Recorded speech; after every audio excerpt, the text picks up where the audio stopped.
You guys have always asked, Chris, when can we see the car in person? When can we meet up to see the car? Are you ever going to host a meet?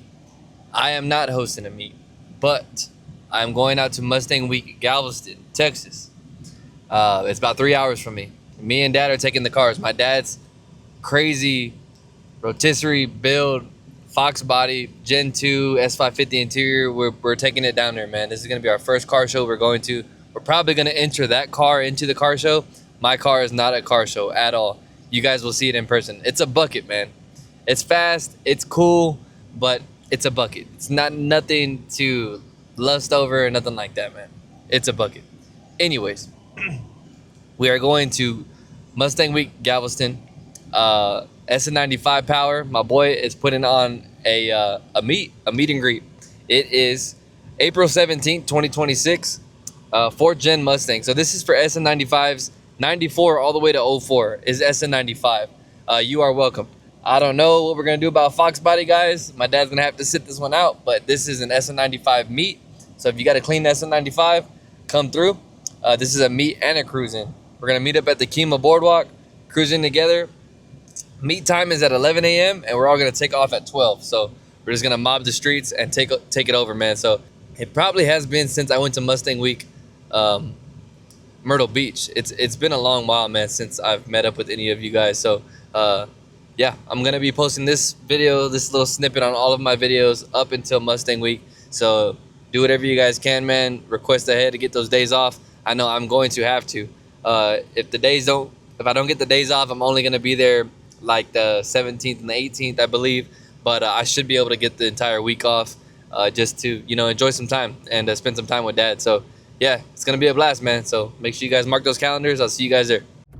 What is up, fellas? Welcome back. I know it's been a while. Back with some car content. Today we're gonna be just talking about how the Coyote motor in my car has ruined me. So as far as in it ruining me, I mean it in a good way or a bad way, depending on how y'all take it. The Coyote motor, Gen 1, 2, and 3, honestly, is just so insane. Like, what do you mean I can make 700 on a Gen 1, 700 horsepower with just boost and fuel? Just put a supercharger on or turbo and just do a fuel system, and it can make 700. Like, that's insane, man. Gen 2, 850, 900. Gen 3, I still wouldn't say 1,000. 850, 900. They can make 1,000 Gen 2 and 3, but not for long. I don't care what anybody says. It's not, stock motor ain't made for that. It could probably do it a couple of times, but don't believe the hype, man. 850 is a really safe range for Gen 2 and Gen 3. Anything more than that is playing with fire. But as far as it ruining me, it's hard to go to a different platform or want a different car because of how hard it is to make power with those cars.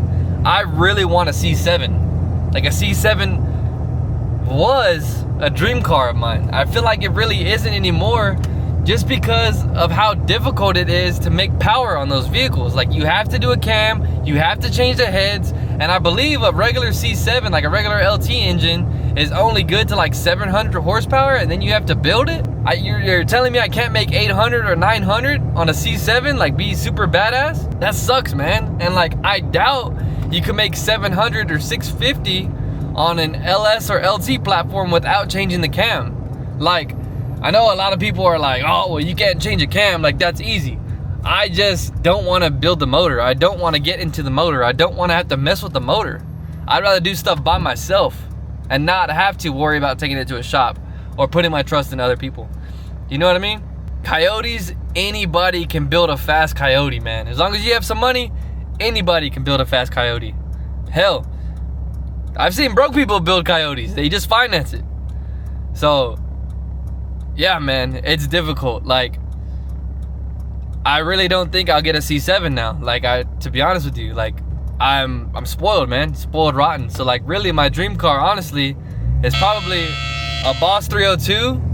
But now, since I have a manual car and it's supercharged, I know it's a lot different than a Boss 302. I get that. But I'm not gonna want an NA car.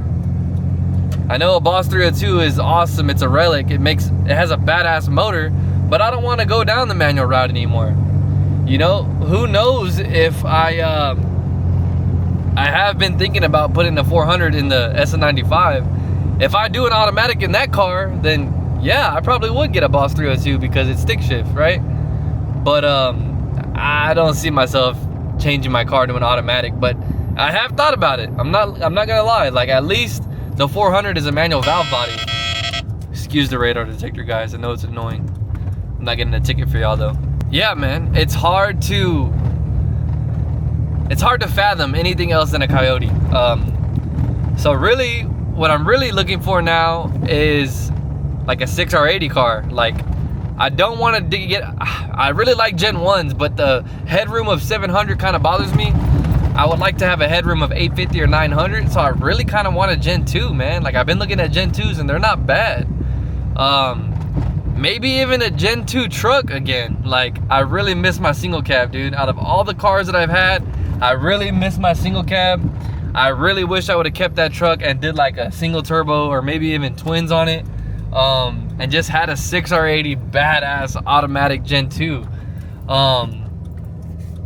Honestly, man, that's kind of my dream now. The only bad part of my truck was that it was a 2-wheel drive. I really wish it was a 4-wheel drive.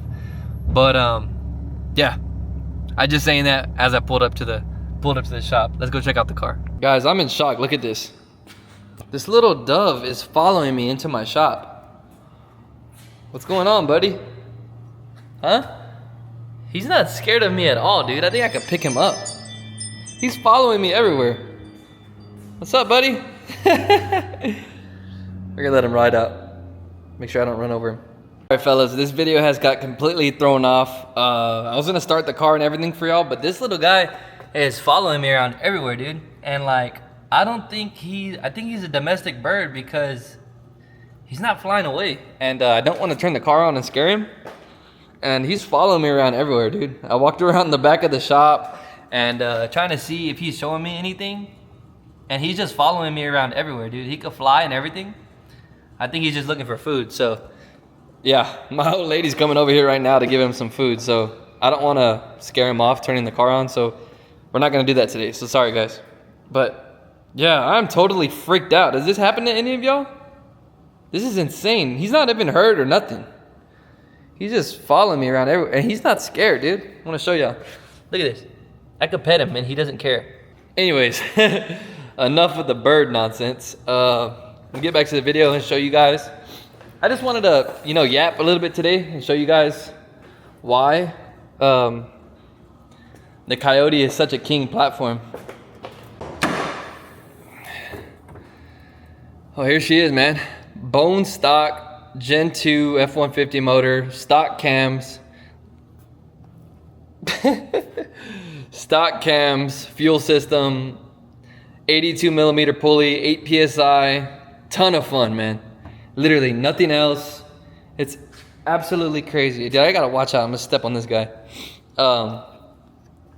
Absolutely crazy, man. Like, it is so easy to make power on these vehicles. I mean, vehicles, motors, whatever you want to say.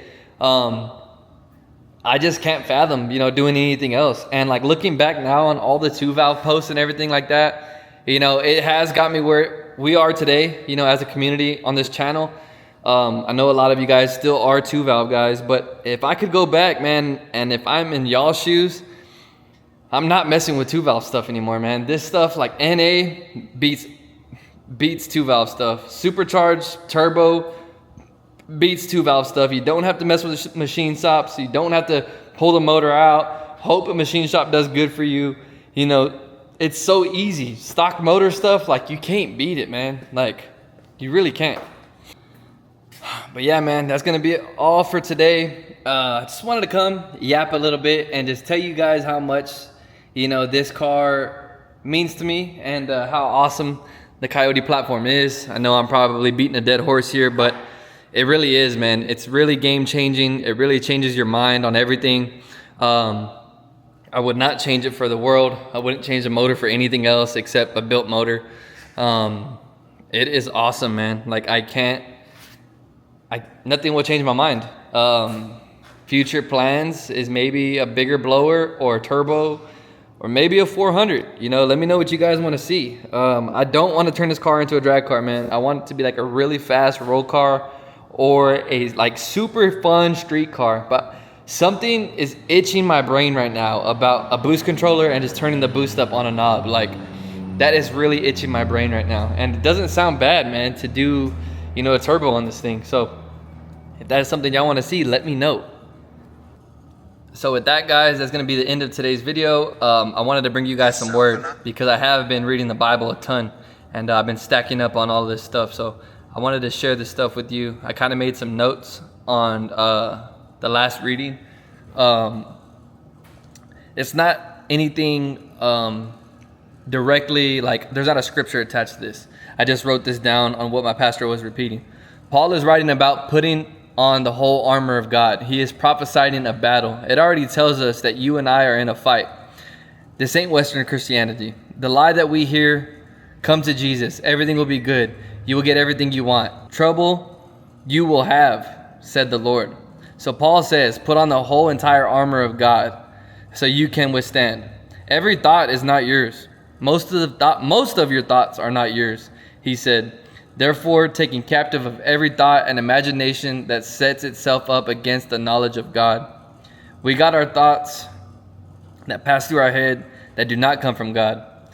Did the devil not try to get into Jesus' mind, telling him if he's the son of the living God to throw himself off that mountain? But Jesus came back with scripture, and we have to back ourselves with scripture, and it says not to put thou God to the test. He said that the devil can preach to you on Sunday morning, makes you feel warm and cozy, don't feel no discernment, and let you continue to live in sin. He wants you to think this way, so you think that you are doing good, but you're really headed for hell. And I know there's a lot of people out there that don't like preachers that scare people into following Jesus, as far as like, you know, if you don't repent, if you don't follow Jesus, you're headed for hell. I really don't understand that. It's just the truth, man. Like, I really don't understand how people don't like hearing that. I like hearing the truth, man. I don't want to go to a soft preacher. You know, I don't want to go and hear that I'm okay, that I'm good, and you know, I'm living life right. I want to hear that I'm filthy. I want to hear that I have to repent. I want to hear that I'm living in sin. You know, I'm going to share this picture with y'all, and it literally says, it's the devil shaking Jesus' hand. Just tell them, once saved, always saved. Or I don't think that's Jesus. I think that's someone that's preaching. Just tell them, once saved, always saved.